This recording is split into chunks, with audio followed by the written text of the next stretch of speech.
کہانی اتفاق میں برکت ہے۔ ایک کسان کے 4 بیٹے تھے۔ وہ ہر وقت آپس میں لڑتے رہتے تھے۔ کسان اپنے بیٹوں کی نااتفاقی دیکھ کر دل ہی دل میں کڑھتا رہتا تھا۔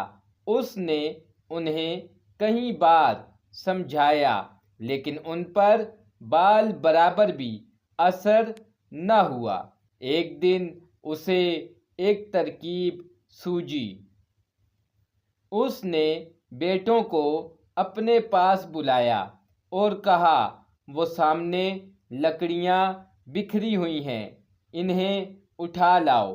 جب سب بیٹے لکڑیاں لے آئے تو ان سے کہا، انہیں ایک گٹھے کی صورت میں باندھ دو۔ پھر ان سے کہا، اس گٹھے کو توڑو۔ سب نے گٹھا باری باری توڑنے کی کوشش کی لیکن کسی سے بھی نہ ٹوٹا۔ اب کسان نے انہیں کہا کہ اس گٹھے کی رسی کھول کر لکڑیاں الگ الگ کر دو اور انہیں توڑ دو۔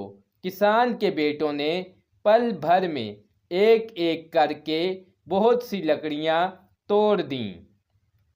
اس پر کسان نے انہیں سمجھاتے ہوئے کہا کہ اگر اس گٹھے کی طرح ایک ہو کر رہو گے تو تم مضبوط ہوگے اور تمہیں کوئی بھی نقصان نہیں پہنچا سکے گا۔ بیٹوں نے باپ کی باتوں پر عمل کیا۔ اس کے بعد وہ کبھی نہ لڑے کیونکہ ان کی سمجھ میں بات آ گئی تھی کہ لڑائی جھگڑے اور نااتفاقی میں نقصان ہے، نتیجہ اتفاق میں برکت ہے۔